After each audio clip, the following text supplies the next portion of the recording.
ये समझ लें राजनीति का वो कलाकार है कि जिससे राजनीति सीखनी चाहिए बजाय इस बुरा भला कहने के। जो चीज़ कामयाब होती है ना, आपने ये देखना है कि अगर आप जिसको बुरा भला कह रहे हैं, जिस वजह से बुरा भला उसे कह रहे हैं, और वो कामयाब होता जा रहा है, तो क्या बुरा भला करोगे? तो खान साहब इस वजह से कह रहे हैं कि वो हर गवर्नमेंट का हिस्सा बन जाता है, हाँ, हर बार इलेक्शन जीत भी जाता है, और जो भी उस वक्त की रिक्वायरमेंट्स होती है आवाम को वो नारा लगा देता है। पूरा करना ना करना, कुछ करते भी होंगे जिसकी वजह से वो एक कंसिस्टेंसी है, कुछ करते और हैं। हर गवर्नमेंट का वो हिस्सा भी रहते हैं, तो वो तो चलता रहता है। हमारे यहाँ भी ऐसे बहुत से कैरेक्टर हैं ये जो हमारे यहाँ हम अपनी दफ़ा आएंगे। इस वक्त तो इंडिया का इलेक्शन है, हमारे यहाँ को उनकी तरह का होने में अभी बड़ा अरसा दरकार है, बहुत बड़ी बात कर रहे हैं आप। बहुत अरसा दरकार है। हमारा जो राजनीति का बंदा है, अब राजनीति तो पाकिस्तान में खैर होती ही नहीं, लेकिन मैं बना रहा हूँ, हमारा बंदा जब बात करता है ना, तो कई दफ़ा मेरी हंसी निकल जाती है कि इंडिया के राजनीति के जो कलाकार हैं, तू नहीं पहुँच सकता उस तक, तू झूठ भी बोल रहा है, तू मुनाफकत भी कर रहा है, लेकिन वो कला और है जो इंडिया में बोली जाती है। पाकिस्तान में तो ऐसे लगता है जैसे इमेच्योर हैं, अभी नए नए सियासत में आए हैं। ये पहले ही हाथ में ना एक सब्ज बाग दिखाने की कोशिश करता है Pakistani leader. Nice, very well ये सेड। पहले ही हाथ एक सब्ज बाग, वो सब्ज बाग दिखाते हैं पूरी बसात बिछा के। के। हाँ, इनको तो सब्ज बाग अजीब व गरीब तरीका, आपको पता भी है कि सिरे से ये होना नहीं है, लेकिन करते हैं। करते हैं। अब ये राजनीति का जो कलाकार है नीतीश कुमार, जो बिहार का वजीर आला है और जनता दल यूनाइटेड का सरबराह है, ये अटल बिहारी वाजपेयी साहब जब प्रधानमंत्री थे ना, तो ये यूनियन मिनिस्टर था। ठीक है। और 2014 में ना नीतीश कुमार ने ना साथ छोड़ दिया भारतीय जनता पार्टी का। आप भारतीय जनता पार्टी के जो अटल बिहारी वाजपेयी थे, आप उसकी कैबिनेट में थे, लेकिन 2014 में आपने उसी भारतीय जनता पार्टी को छोड़ दिया। वजह क्या थी? ये खार खाता है नरेंद्र मोदी से। नीतीश कुमार खार खाता है नरेंद्र मोदी से, लेकिन उसका इजहार ऐसे नहीं होता कि वो नरेंद्र मोदी के सामने या पब्लिक स्टेटमेंट दे। बिटवीन दी लाइन बैनल स्तूर बहुत सारी चीज़ें होती हैं जहाँ से हम जैसा बंदा गेज करता है कि खार खाता है कि यार देखो Narendra Modi from nowhere कहाँ से कहाँ पहुंच गया। तो ये वजह थी, प्रोफेशनल जेलसी। ये इन्हें कहा खैर बात कहो। और इन्होंने अकेले ही अपनी पार्टी जो जनता दल यूनाइटेड था ना, उसके साथ इलेक्शन लड़ा था 2014 का। सिर्फ 2 सीटें मिली थी। सही।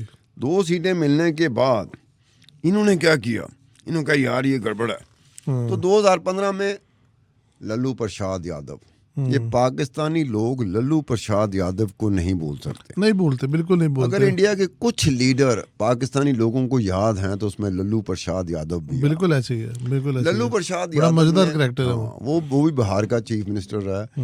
नीतीश कुमार भी बिहार का चीफ मिनिस्टर रहा है। ये दोनों इस तरह के बंदे हैं कि लल्लू प्रसाद यादव को अगर आप याद कर सकते हैं, मुझे समझ नहीं आती, मुझे थोड़ी सी हैरत भी होती है कि नीतीश कुमार को क्यों पाकिस्तानी लोगों ने याद में नहीं रखा। 2015 में जो लल्लू प्रसाद यादव की जमात थी, राष्ट्रीय जनता दल, इन्होंने उसके साथ मिलके इलेक्शन लड़ा। ठीक है। ये उसके साथ मिल गए। जब इन्होंने देखा ना अकेले में कोई बात नहीं बनती, ये उनके साथ मिल गए, इलेक्शन जीत लिया, बिहार में हुकूमत भी बन गई। लेकिन 2 साल बाद इन्होंने फिर नीतीश कुमार ने लल्लू यादव प्रसाद को खैरबाद कह दिया, यानी कि राष्ट्रीय जनता पार्टी के साथ इत्तेहाद ख़त्म कर लिया, जनता दल यूनाइटेड का वो कर लिया। उसके बाद ये हुआ कि ये 2019 के इलेक्शन में एक मरतबा फिर करवटें बदलना ना कोई नीतीश कुमार से सीखे। 2019 में इन्होंने गेज कर लिया कि एनडीए के साथ और बीजेपी के साथ इत्तेहाद करना चाहिए। जब इन्होंने इत्तेहाद किया, कामयाबी मेरे ख्याल में नहीं, यकीन के साथ मैं कहता हूँ कि जनता दल यूनाइटेड को लोकसभा में जो कामयाबी मिली वो 2019 में मिली थी। उससे पहले और उससे बाद आज तक वो कामयाबी नहीं मिली जिस लेवल की कामयाबी मिली थी। ये मस्ती में आ गए। 2020 का इलेक्शन था, बिहार स्टेट का सूबाई इलेक्शन था। इसमें क्या कमाल हुआ, इसमें 43 सीटें जीती नीतीश कुमार की जनता दल यूनाइटेड ने और 74 सीटें जीती बीजेपी ने। अच्छा, और चीफ मिनिस्टर कौन बन रहा है? नीतीश कुमार। सही यार जिसकी पार्टी 43 सीटें जीती है हम्म, और बीजेपी 74 सीटें जीती हैं सूबाई, हम्म, तो बीजेपी का होना चाहिए था ना चीफ मिनिस्टर। लेकिन नीतीश कुमार यादव, इनको सदके जाऊं, कमाल के बंदे हैं कि ये बन गए चीफ मिनिस्टर। अब उसके बाद क्या हुआ, ये 2022 में फिर दोबारा राष्ट्रीय जनता दल के साथ जाके मिल गए, हम्म, हुकूमत बना भी ली, जिनकी ज़्यादा से निश्चितें थी, बीजेपी की ज़्यादा निश्चितें थी, आपको चीफ मिनिस्टर बना दिया। इसके बावजूद आप देखें ना कैसा कमाल का, ब्लैकमेलिंग भी साथ चलती थी। राजनीति में कुछ चीज़ें साथ साथ चल रही होती, मेहरबानी भी चलती है, आंखें दिखाना भी चलता है, ब्लैकमेलिंग भी चलती है, औखापन भी चलता है, घुटनों और पैरों को हाथ लगाना भी चलता है। वक्त के साथ ये चीज़ें बदलती हैं। जो बंदा प्रॉपरली वक्त के साथ ये चीज़ें करेगा ना, वो कामयाब होगा। सही, बिल्कुल ठीक है। अब इसने 2022 में ये किया। 2024 का ये जो साल गुजरा है ना, ऐसे लगा जैसे नीतीश कुमार तो कभी पीर की सुबह को वो भारतीय जनता पार्टी के साथ होते थे और मंगल की सुबह को वो कांग्रेस के साथ होते थे, ठीक है, और बुध की सुबह को वो दोनों के साथ नहीं होते थे, और जुमेरात को फिर वो बीजेपी की तरफ चले जाते थे, और जुम्मे को फिर वो कांग्रेस की तरफ चले जाते थे। ये 2024 का साल नीतीश कुमार ने ऐसे गुजारा है। सही, यानी कि अब अंदाजा कर लो कि इंडिया का जो इत्तेहाद बना इंडिया के नाम से, जिसमें 26 जमातें थी, खुदाई कसम पेश पेश रहा कौन? नीतीश कुमार। वो इत्तेहाद बन गया। ये समझे नीतीश कुमार कि अगर नरेंद्र मोदी भारत का प्रधानमंत्री बन सकता है, प्राइम मिनिस्टर बन सकता है, तो मैरिज की मसला है। ये उम्मीद करके बैठा हुआ था कि इत्तेहाद जो बना है इंडिया के नाम से, ये मुझे कहेंगे कि अगर इंडिया इत्तेहाद जीत गया 2024 के इलेक्शन में, तो नीतीश कुमार आप प्राइम मिनिस्टर हो। किसी ने घास नहीं डाली प्राइम मिनिस्टर। भाई राहुल गांधी बैठा हुआ है, कांग्रेस बैठी हुई है यार, एक लंबी लिस्ट है, कमाल करते हो। ये बीच बैठा है करके कि मैं, लेकिन सब करैक्टर तो है ना।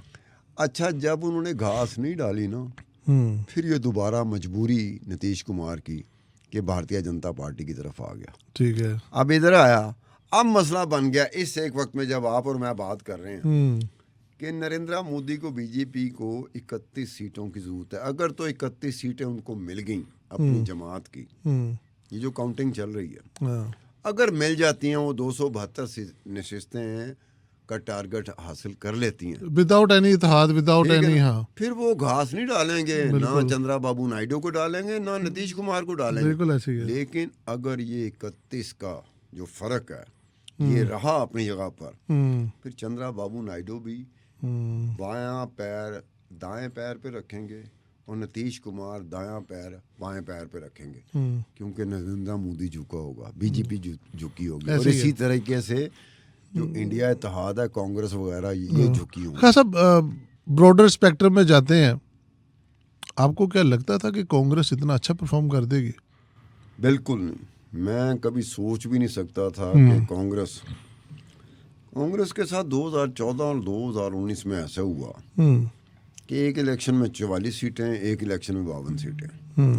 अब मैक्सिमम मुझे तो ऐसे डर लग रहा था कि ये ना हो कि कांग्रेस 2014 2019 के मुकाबले में और कम ना कहीं। बिल्कुल बिल्कुल ऐसी था, लेकिन कांग्रेस बिल्कुल डबल पे गई है, हाँ, दुगना।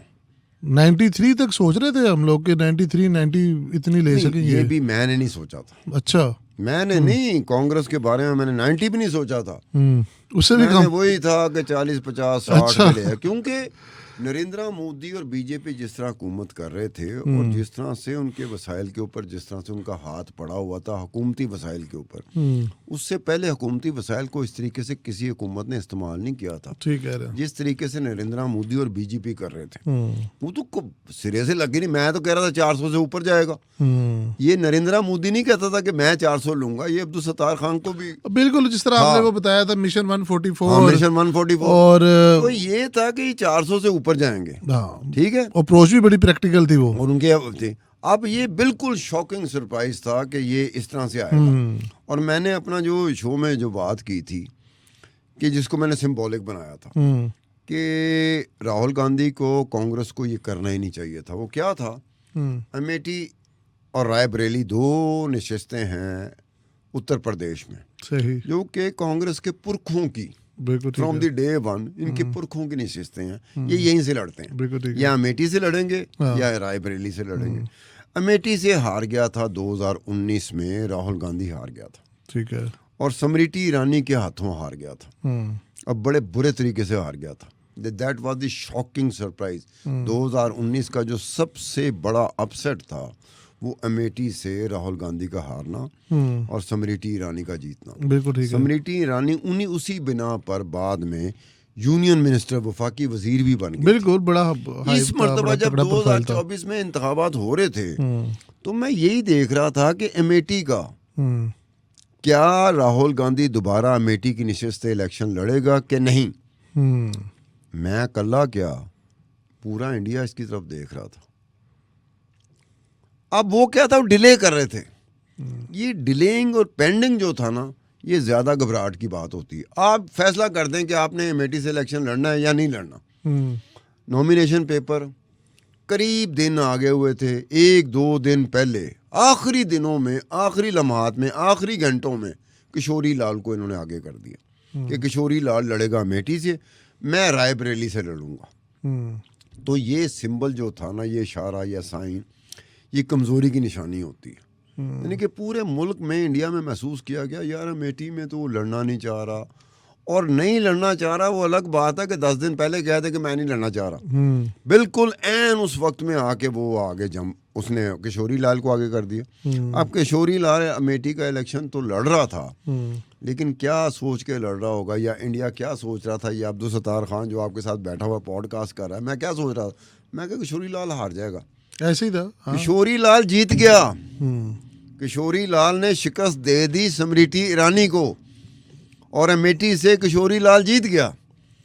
अब किशोरी लाल चंगे भले वोटों के मार्जिन से जीता है। अब ये that is very shocking surprise even for me. और इस तरह इंडिया में भी होगा कि अमेठी में किशोरी लाल 2024 में जीतता है, 2019 में राहुल गांधी वो हार जाता है। गांधी खानदान का जानशीन है, वली अहद है।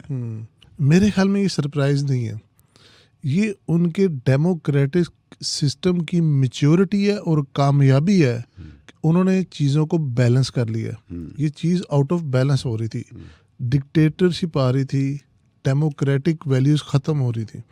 अगर मोदी 400 वोट्स ले जाता तो एक डिक्टेटर में, क्योंकि जो 12 साल से आप एक ही तरह से हुकूमत चल रहा है और एक फार्मूला बना लिया गया, जिस तरह आपने बताया मिशन 144, फिर मिशन 112, तो वो तो फिर उन्होंने अगली बार भी इसी तरह चला जाना था। तो I think it's a win win situation for all the Indian आम अवाम। क्या कहते हैं? आपकी बात में ये है कि मेच्योरिटी इसी को कहते हैं जी। पाकिस्तानी सियासत को भी मेच्योरिटी चाहिए। जहाँ वो पे मेच्योरिटी भला क्या होती है, शऊर भला क्या होता है। शऊर ये नहीं होता किसी एक पार्टी की हमायत करना, ये शऊर नहीं होता। सियासी शऊर होता है ओवरऑल, पूरे के पूरे देख के आप। इंडिया ने साबित किया है, इंडिया के लोगों ने साबित किया है, इंडिया के वोटर्स ने साबित किया है कि वो हमसे सियासी तौर पे बहुत ज़्यादा मेच्योर है। बिल्कुल। उन्होंने साबित किया है कि हमने जो आप कह रहे थे ना डिक्टेटर, उनके डेमोक्रेटिक नॉर्म्स उनके डीएनए में जा चुके हैं। हमारे इधर डीएनए में डेमोक्रेटिक नॉर्म्स नहीं गए। हमारे यहाँ डिक्टेटर ने, हम अवामी तौर पे भी डिक्टेटर ही चाहते हैं। अभी भी हम यही कहते हैं कि इसी तरह मेरा जो पसंदीदा लीडर है ना, मैं चाहता हूँ कि डिक्टेटर हो, लेकिन मैं उसको जमहूरियत कहता हूँ, लेकिन जमहूरियत ये नहीं होती। हम डिक्टेटर को पसंद करते हैं। इंडियन अवाम जो है ना, वो जमहूरियत को पसंद करती है। इसी वजह से नरेंद्र मोदी का जो था ना 400 निश्चित, उससे भी ज्यादा जाने का 447 बनती हैं। बिल्कुल। जब 144 का मिशन था उन्होंने तैयार किया था, तो 303 तो पहले थी, तो 447 का टारगेट था। ठीक है, और मुझे भी ऐसे लग रहा था कि 447 नहीं होंगी तो 400 जरूर होंगी। बिल्कुल ऐसी है, लेकिन वो तो 300 को नहीं टप